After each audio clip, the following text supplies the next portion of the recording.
बिस्मिल्लाहिर्रहमानिर्रहीम नहमदुहु व नसल्ली अला रसूलिहिल करीम।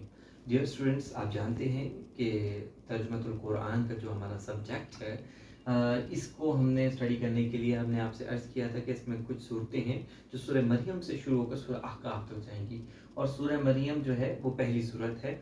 इसको आज हम स्टडी करेंगे। आज इसके बारे में जानेंगे कि ये सूरह मरियम क्यों नाजिल हुई, इसके क्या मज़ामीन थे और ये क्या वजह थी और जो इस सूरत को नाजिल किया गया। तो अब हम इसको स्टडी करते हैं इंशाल्लाह।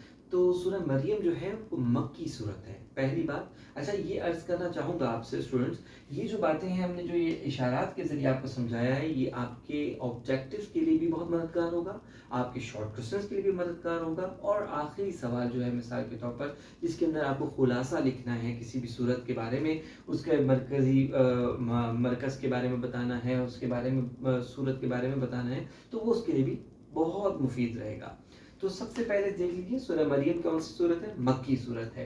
इसकी टोटल आयात कितनी है, 98, यानी 98 आयात। मक्की सूरत 98 आयात। इस सूरत का खुलासा क्या है?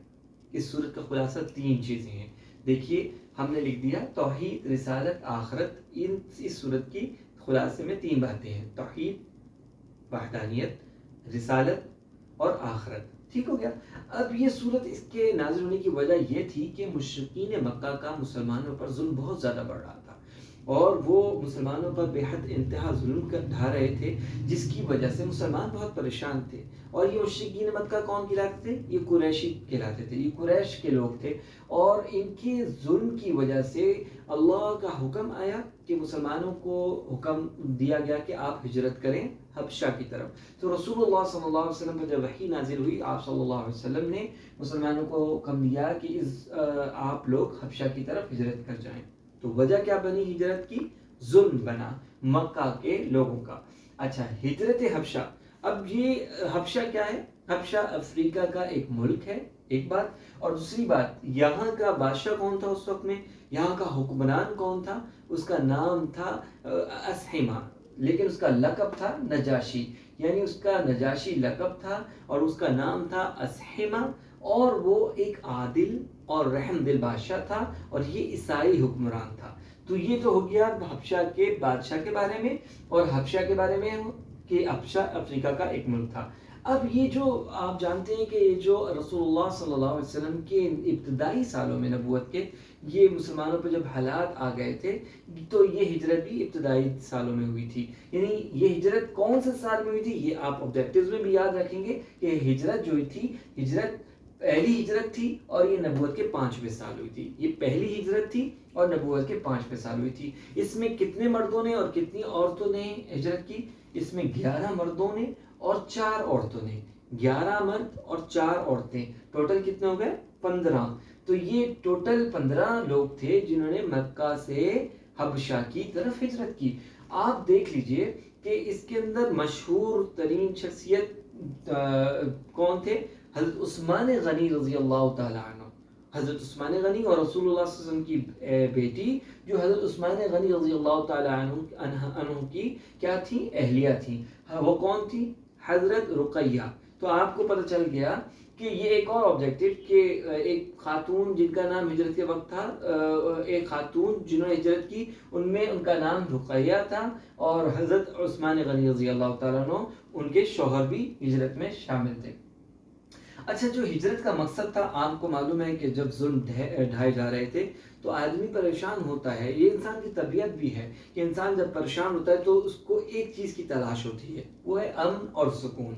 तो वो अमन और सुकून की तलाश में यहाँ मक्का से कुरैशियों के जुल्म की वजह से मुसलमानों ने हबशा की तरफ हिजरत की। मुशरिकीन मक्का की शिकायत क्या हुई? अब हुआ ये कि जब मुसलमान अमन सुकून की तलाश में हबशा चले गए तो वहाँ पर जाकर मुशरिकीन मक्का ने एक चाल चली। वो उन्होंने कहा, यार ये तो अमन और सुकून से आ गए वहाँ पर, ऐसा नहीं होना चाहिए। तो उन्होंने ऐसा किया कि ये सब के सब वहाँ कुछ लोगों को उन्होंने तैयार किया, उनको तोहफ़े दिए, तोहफे दिए और हबशा की तरफ भेज दिया।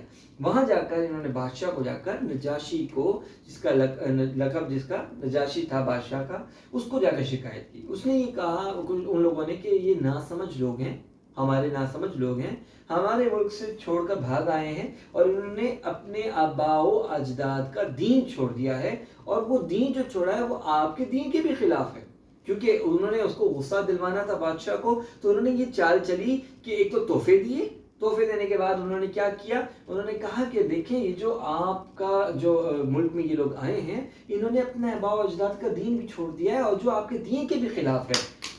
سوری، اچھا تو یہ جو آباء و اجداد کا دین چھوڑ کر آئے ہیں تو یہ شکایت بنی. اچھا تحفوں کی لالچ بھی ہو گئی، صحیح ہو گیا. اچھا اس کے بعد نجاشی کو کیا جواب دیا؟ اب مسلمانوں میں سے نجاشی نے کہا کہ ہاں بھی مسلمانوں کو حاضر کیا جائے، تو مسلمانوں میں سے حضرت جعفر بن ابی طالب، حضرت جعفر رضی اللہ تعالیٰ بن ابی طالب جو تھے وہ حضرت جو تھے وہاں پر پیش ہوئے. بادشاہ بھی تھا، دربار بھی تھے اور سارا ایک ماحول لگا ہوا تھا. حضرت جعفر رضی اللہ تعالیٰ عنہ نے جا کر وہاں ایک پر اثر تقریر کی اور حضرت نے قرآن کی آیات پڑھی، اور اس قرآن کی آیتیں پڑھنے کی وجہ سے نجاشی بھی رونے لگا اور دربان بھی رونے لگے. اور پھر نجاشی نے، یہ تو نجاشی کو جعفر ابی طالب نے جواب دیا، اور نجاشی کا کیا جواب تھا؟ نجاشی بہت ایک رحم دل آدمی تھا، بادشاہ تھا اور عادل بادشاہ تھا، تو اس کی آنکھوں سے آنسو بہنے لگے اور وہ کہنے لگا کہ اللہ، یہ ایک ہی چراغ کی روشنی ہے، یعنی انجیل اور قرآن مجید یہ دونوں ایک چراغ کی روشنیوں میں سے ہیں. وہ اتنا اس پہ اثر ہوا.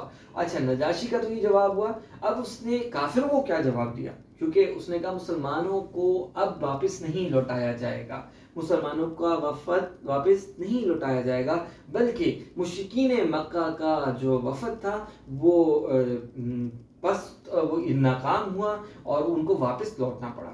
یہ اس صورت کا خلاصہ، اس واقعے کا خلاصہ بنا کہ مشرکین مکہ ناکام واپس لوٹے اور مسلمانوں کو وہاں پر امن و سکون مل گیا اور وہ وہاں رہنے لگے. اور جب امن و سکون مسلمانوں کو ملا تو انہوں نے اپنی دعوت کا کام بھی شروع کر دیا، دعوت اللہ، یعنی اللہ کی طرف بلانا شروع کر دیا. جب انہوں نے اللہ کی طرف بلایا تو ان کی زندگی، کیونکہ رسول اللہ صلی اللہ علیہ وسلم کے بتائے ہوئے طریقوں پہ آ گئی تھی، اس لیے ان کی پور زندگی سے اثر لیتے ہوئے بہت سارے لوگ جو تھے، کچھ لوگ جو تھے وہ بادشاہ سمیت مسلمان ہو گئے، یعنی وہ بادشاہ بھی مسلمان ہو گیا. تو یہ آج کی صورت کا ہم نے تھوڑا سا آپ کے سامنے خلاصہ پیش کیا ہے. آئندہ اس کے مضامین اور اس کی حکمتیں اور اس کے بارے میں جو احادیث مبارکہ آئی ہیں انشاءاللہ اس کے بارے میں ہم ڈسکس کریں گے. اس وقت تک کے لیے ہمیں اجازت دیجیے. بہت شکریہ آپ کا، جزاکم اللہ خیرا. امید ہے کہ آپ اس کی میں آپ کو اس کا موقع دیتا ہوں کہ آپ اس کی تصویر بھی انشاءاللہ اس کو شیئر کر دی جائے گی تاکہ آپ اس کے نوٹس بنا لیں اور اپنے پاس محفوظ کر لیں، اور اس لیکچر کو سنیں گے بار بار تو آپ کے ذہن میں یہ چیز محفوظ ہو جائے گی. تو انشاءاللہ نیکسٹ ویڈیو کے ساتھ حاضر ہوں گے. جزاکم اللہ خیر. السلام علیکم ورحمۃ اللہ وبرکاتہ.